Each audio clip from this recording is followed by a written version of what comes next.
What's going on, guys? It's the Mun from Movie Clicks. Today we have some updates about Marvel Phase 4, why Phase 4 is important for Marvel, and how each upcoming movie will change the MCU.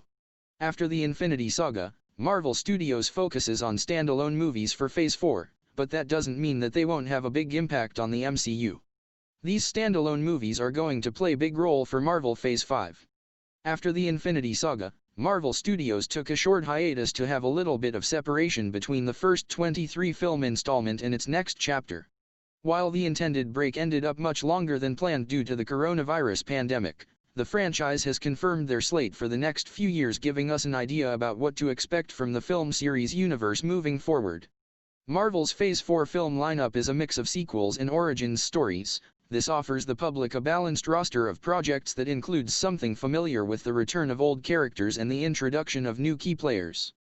There's no word yet on another Avengers film, which somehow makes sense following Avengers Endgame, as the universe is currently on a rebuilding phase. However, just because there's no ensemble event on the horizon, that doesn't mean that the franchise won't undergo massive changes via the upcoming standalone offerings. It's still uncertain when Marvel Studios can officially kick off Phase 4 given the current global health crisis. There's still a chance that the current slate can change depending on how things shake out in the next few months, but with an announced slate, we have more or less an idea how the next few years will shape the long-term future of the franchise. Marvel Studios is kicking off Black Widow Phase 4 with Scarlett Johansson's long overdue standalone film. Directed by Kate Shortland, it works around Natasha Romanoff's death in Avengers Endgame by setting the movie in the 2 years between Captain America Civil War and Avengers Infinity War. The prequel would offer the opportunity to fill in gaps about her life before she joined S.H.I.E.L.D. and eventually an Avenger, explaining the reasons for the choices she made later on in her life. In terms of MCU's future, after initially denying that she'll take on the role of Black Widow, Florence Pugh's Yelena Belova is tipped to take on the superhero mantle. This means that while her whereabouts during the Thanos debacle are unknown, she's expected to emerge and join the bigger franchise by taking a more prominent role moving forward. Chloe Zhao's star-studded Eternals will introduce the franchise's newest superhero team, who apparently has been in existence for thousands of years.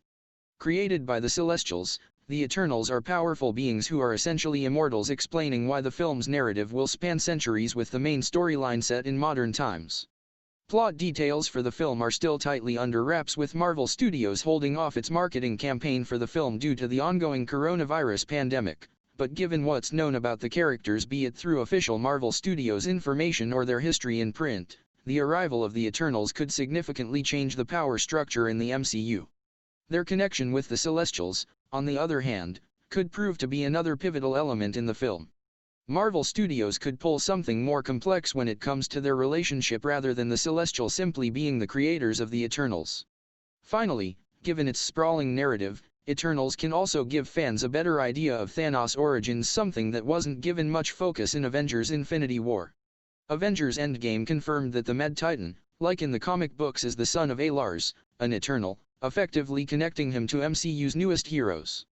Bringing back the MCU's first villain group, Shang-Chi and the Legend of the Ten Rings will not only introduce the franchise's first Asian headlining hero but also revisit the existence of the Mandarin.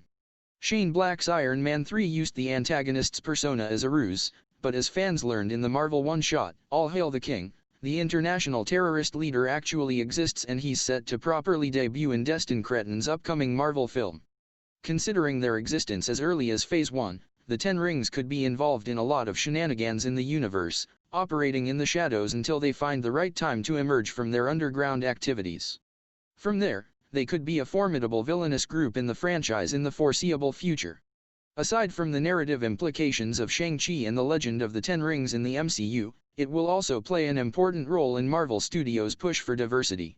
Following the success of Chadwick Boseman and Ryan Coogler's Black Panther, the introduction of Shang-Chi and all the other characters tied to him will firmly establish Asian key players in the MCU.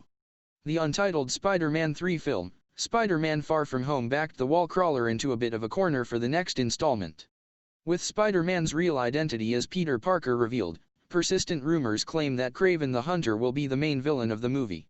Assuming this is the case, it could be Marvel Studios and Sony Pictures Entertainment's next step in setting up the Sinister Six.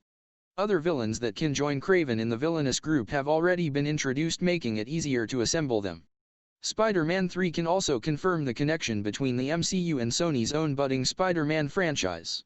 The first trailer for Jared Leto and Daniel Espinosa's Morbius has revealed a link between the two film series with an appearance from Adrian Toomes' Vulture, Michael Keaton, but it's still unclear exactly how they connect. The threequel can fully clarify this matter once and for all. Taika Waititi and Chris Hemsworth are reuniting following their successful first collaboration in Thor Ragnarok, this time for Thor Love and Thunder. Plot details about what lies ahead for the titular character are still under wraps, but it's been confirmed that Jane Foster is not only returning to the MCU but will also assume the mantle of the mighty Thor. This will mark her first appearance in the franchise since Thor: The Dark World. Jane's upcoming arc is expected to mine narrative inspiration from Jason Aaron's Mighty Thor series that ran from 2015 to 2018.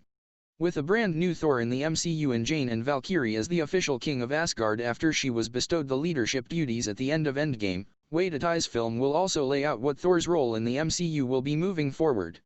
Hemsworth recently revealed that Thor: Love and Thunder won't be his final hurrah as the God of Thunder, so that means that Thor will continue to play a pivotal part in the MCU, but with both of his previous duties taken over. It's curious what he'll be up to in the foreseeable future. Doctor Strange's work is cut out for him when he embarks on a new adventure in Doctor Strange in the Multiverse of Madness. Directed by Sam Raimi following original Helmer, Scott Derrickson's departure, the film will further explore the multiverse as the title suggests. This gives Marvel Studios the narrative opening to bring various new elements into the MCU, more prominently the X-Men, Fantastic Four, and even vampires, which coincides with the upcoming debut of Mahershala Ali's Blade. Doctor Strange in the Multiverse of Madness will also be the first film to connect to Marvel Studios' Disney End series, with the sequel confirmed to be narratively linked to WandaVision and Loki. There's no word yet on whether or not the titular sorcerer will actually appear in the aforementioned TV shows, but even if he doesn't make a physical appearance, the fact that it is affected by the events of said small screen projects will help Marvel Studios drive the point that these Disney End endeavors are as significant to the MCU as their movie counterparts. So that's why Marvel Phase is important for Marvel to continue his franchise in future. Marvel has not disclosed anything more about these movies yet. But as we know, Marvel started their production again, we can expect something new might come within next few months. So thank you for watching. Check out one of our newest videos right here. And we are giving Black Widow Funko Pop to the top supporters of our channel. You all have to just subscribe our channel and comment on our video. Stay tuned with us so you will never miss single one. I'm the Mun from Movie Clicks.